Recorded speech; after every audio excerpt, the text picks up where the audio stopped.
Pujilah Tuhan, hai jiwaku.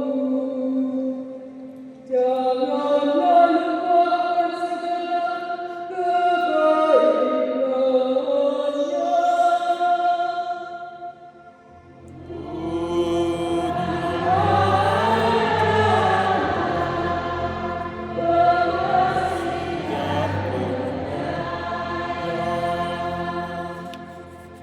Dialah yang mengampuni segala kesalahanku dan menyembuhkan segala penyakitku. Dialah yang menebus hidupmu dari liang kubur dan memahkotai engkau dengan kasih setia dan rahmat. Tuhan adalah pengasih dan penyayang. Tuhan adalah pengasih dan penyayang, panjang sabar dan berlimpah kasih setia. Tidak pernah Ia memperlakukan kita setimpal dengan dosa kita, atau membalas kita setimpal dengan kesalahan kita.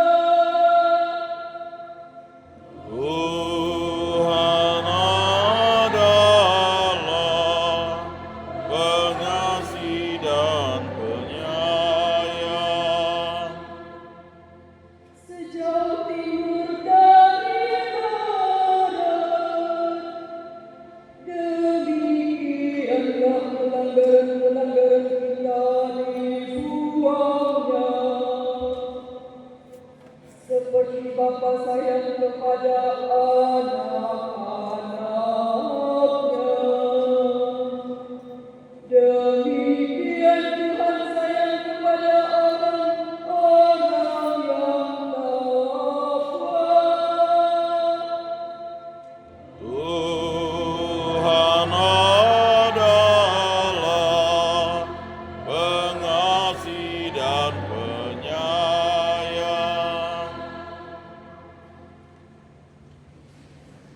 Pembacaan dari surat pertama Rasul Paulus pada jemaat di Korintus.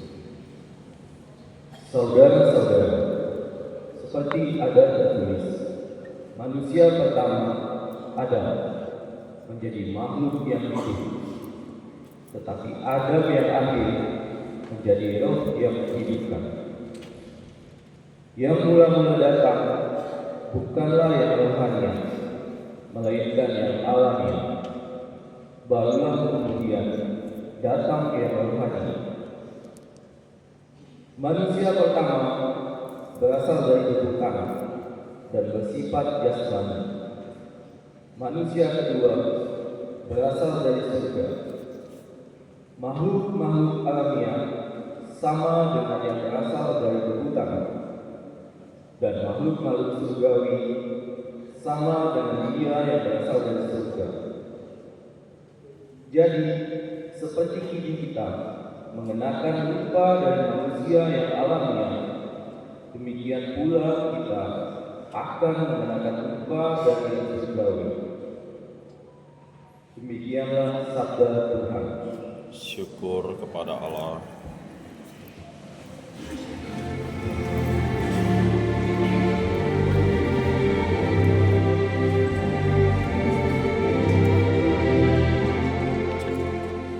Alleluia, alleluia, alleluia.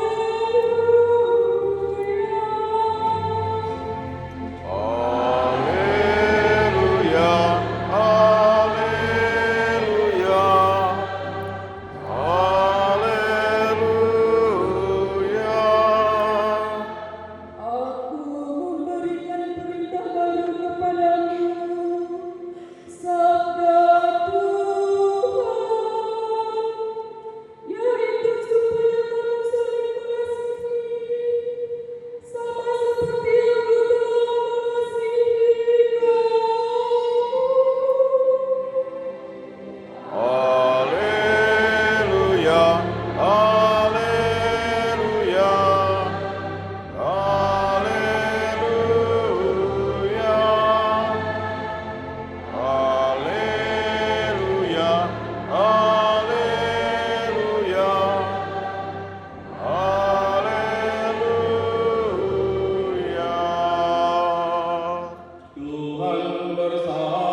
Sekali peristiwa Yesus bersabda kepada murid-muridnya, "Dengarkanlah perkataanku ini. Kasihilah musuhmu, berbuatlah baik kepada orang yang membenci kamu, berkatilah orang yang mengutuk kamu, berdoalah bagi orang yang berbuat jahat terhadap kamu. Bila orang menampar pipimu yang satu, berikanlah juga pipimu yang lain. Bila orang mengambil pakaianmu, biarkan juga ia mengambil jubahmu.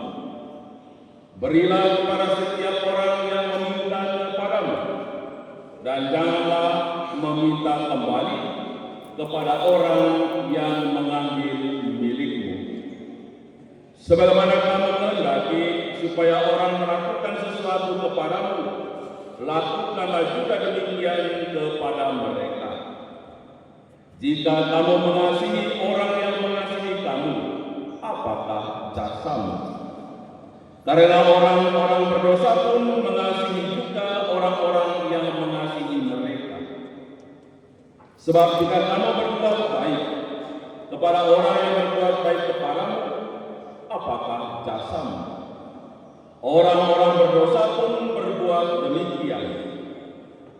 Jika kamu meminjamkan sesuatu kepada orang dengan harapan akan memperoleh sesuatu dari dia, apakah jasamu?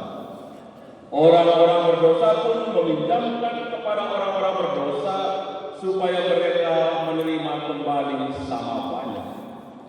Tetapi kamu, kasihilah musuh-musuhmu dan berbuatlah baik kepada mereka, dan pinjamkan tanpa mengharapkan balasan, maka upahmu akan besar, dan kamu akan menjadi anak-anak Allah yang maha tinggi. Sebab ia baik terhadap orang-orang yang tidak tahu berterima kasih dan terhadap orang-orang jahat. Hendaklah kamu murah hati, sama seperti Bapamu adalah murah hati. Janganlah kamu menghakimi, maka kamu pun tidak akan dihakimi. Janganlah kamu suka mempersalahkan, maka kamu pun tidak akan dipersalahkan. Ampunilah, maka kamu akan diampuni. Berilah, maka kamu pun akan diberi.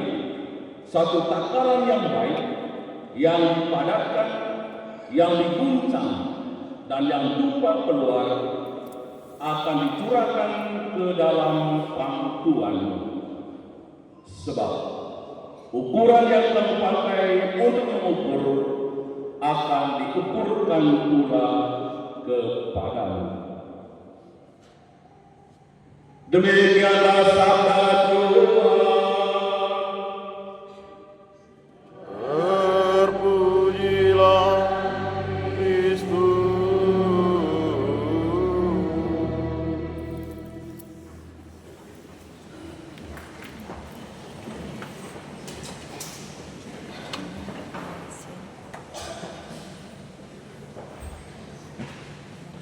Hendaklah kamu murah hati seperti Bapamu adalah murah hati. Bapak Ibu, saudara-saudari yang terkasih dalam Kristus, lewat penginjil Lukas dalam perikop yang barusan kita dengar, Yesus mengajarkan kepada kita kasih melampaui batas. Yesus berkata, kasihilah musuh, berbuatlah baik kepada mereka yang membenci kamu. Jika kamu mengasihi orang yang mengasihi kamu, apakah jasamu? Sebab orang yang berdosa pun mengasihi orang yang mengasihi mereka. Perintah Yesus ini memang tidak mudah untuk kita jalani, karena secara alami kita manusia lebih mudah untuk mengasihi orang yang pernah mengasihi kita, dan kadang-kadang juga mudah untuk membenci orang yang pernah membenci kita. Pertanyaan untuk kita, apakah kita ini punya musuh atau enggak? Pasti tidak ada ya. Tapi yang sering kali terjadi dalam kehidupan kita, mungkin kita punya pengalaman disakiti, dijelekkan, dicaci maki, dikata-katai, dan lain sebagainya. Pengalaman-pengalaman seperti ini kerap kali menjadi bahagian dalam kehidupan kita. Sadar atau tidak? Seringkali kita jalan, kita lihat jalannya, aduh, kayak amolan.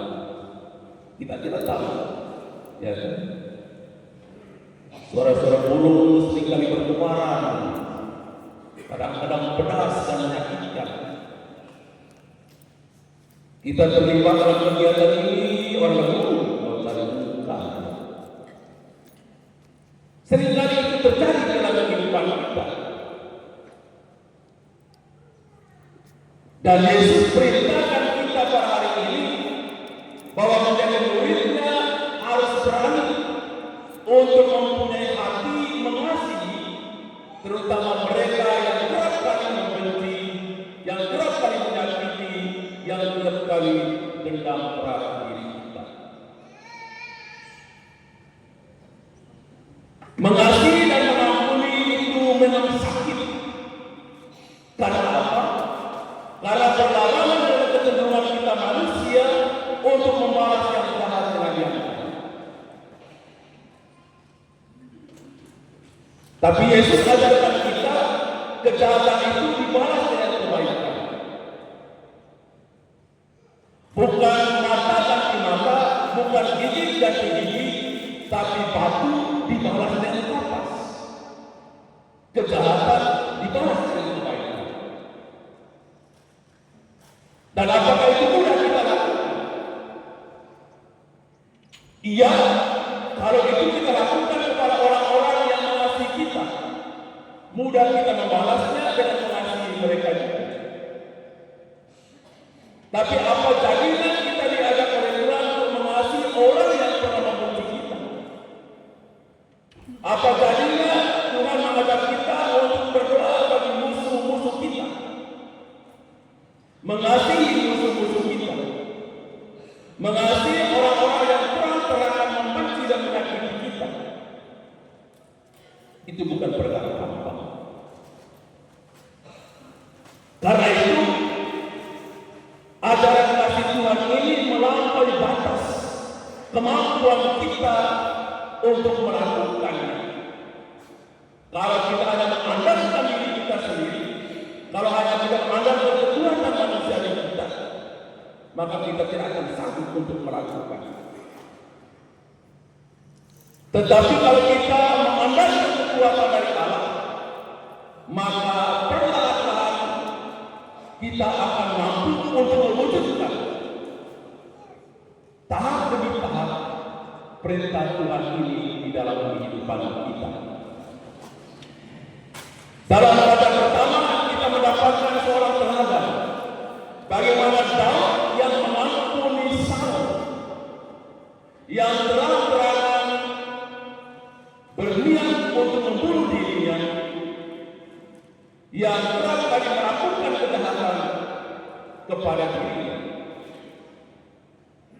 Walaupun Daud mempunyai kesempatan ketika Saul tidur lelap untuk membalas dendam terhadap dirinya, tetapi Daud mampu mengendalikan diri untuk tidak membalas dendam, mengikuti naluri pribadi, karena dia takut kepada Allah. Daud takut membalas dendam atau membunuh Saul karena Saul dilihatnya sebagai orang yang dikurapi oleh Allah. Daud takut membunuh Saul karena dia takut kepada Allah. Takut bukan berarti Daud berada dalam tekanan Allah.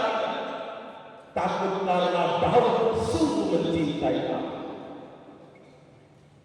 Dan kemampuan untuk mengampuni seperti ini, sebagaimana dilakukan oleh Daud terhadap Saul, bukan berasal dari tapi kemampuan itu berasal dari Allah. Allah yang memberikan kemampuan kepada Daud untuk mau mengampuni Saul, karena Daud sungguh taat dan mencintai Allah. Bapak Ibu saudara-saudari yang terkasih, panggilan kita sebagai murid-murid Tuhan adalah panggilan untuk saling mengasihi, panggilan untuk saling mengampuni di dalam kehidupan. Kehidupan kita akan menjadi lebih baik kalau setiap pribadi membuka diri untuk mau menerima, untuk mau mengasihi, dan juga mau mengampuni sesama yang bersalah. Yesus dengan tegas mengatakan, janganlah kamu mempersalahkan, supaya kamu juga jangan dipersalahkan. Janganlah kamu menghakimi, supaya kamu juga jangan dihakimi. Dengan kata lain, Yesus katakan, hendaklah kamu mengasihi, supaya kamu juga dikasihi. Maka takaran kasih yang diajarkan oleh Tuhan adalah melakukan segala sesuatu kepada orang sebagaimana yang kita harapkan orang lain melakukan yang itu kepada kita. Kalau kita melakukan yang jahat kepada orang, yang orang lain juga pasti akan membalas yang jahat. Kalau kita membenci orang, maka orang lain juga akan membenci kita. Tetapi kalau kita membuka diri untuk mengasihi orang lain dengan tulus, maka orang lain pun juga akan bergerak hati untuk mengasihi kita. Kalau kita membuka diri untuk mau mengampuni orang yang pernah menyakiti kita, maka orang lain pun juga akan bergerak hati untuk mengampuni kita. Mendoakan musuh, mendoakan orang yang membenci kita tidaklah mudah. Karena apa? Karena pada saat kita berdoa selalu ada bayangan pada orang yang seram yang pernah menyakiti kita. Lalu doa kita pun berhenti. Muncul dalam hati, tunggu kau di simpang jalannya. Kalau ketemu aku copos kau di situ. Muncul dalam hati kita keinginan untuk membalas dendam karena mengingat kesalahan orang yang pernah menyakiti kita. Mampukah kita untuk mendoakan musuh-musuh kita? Jawabannya iya. Kalau kita berserah diri kepada Tuhan, kalau kita membuka hati untuk membiarkan Tuhan berkarya dengan kekuatan kasih-Nya di dalam diri kita, Tuhan mengatakan, ampunilah, maka kamu akan diampuni. Apa yang diajarkan oleh Tuhan dalam doanya? Kalau kita ingin mendapatkan pengampunan dari Tuhan, syaratnya satu, yakni mau mengampuni orang lain. Itulah doa Bapa kami. Karena itu, walaupun tidak mudah untuk mengasihi dan mendoakan orang yang pernah membenci kita, mengasihi dan mendoakan orang yang pernah memusuhi kita, tetapi bila kita membuka diri untuk Tuhan berkuasa di dalam diri kita dengan kekuatan rahmat-Nya, maka kita juga akan mampu untuk sedikit demi sedikit mau mengampuni, mau mengasihi orang yang pernah menyakiti kita. Kalau kita tidak mau disakiti, Tuhan katakan jangan menyakiti orang lain. Kalau kita tahu tidak mau dimusuhi, jangan memusuhi orang lain. Ini sabda yang tidak mudah kita wujudkan dengan hanya mengandalkan kekuatan diri kita sendiri. Tetapi dengan kekuatan Tuhan, kita akan bisa melakukan. Menaruh dendam itu sakit, tetapi mengasihi itu membahagiakan. Mengampuni itu walaupun sakit, tapi pada akhirnya akan mendatangkan sukacita dan kebahagiaan dalam hidup. Karena itu Bapak Ibu saudara-saudari, Yesus katakan, bila kita melakukan semuanya itu dengan ketulusan dan penuh cinta, maka upahmu akan besar di surga dan kamu akan menjadi anak-anak Allah yang baik. Maka hendaklah kita murah hati karena Bapa sendiri murah hati kepada kita.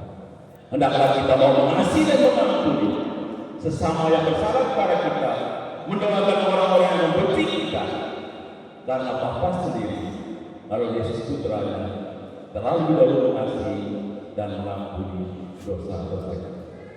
Semoga kasih dan pengampunan itu menjadi warga sukacita, menjadi warga keselamatan dalam dan bagi hidup kita.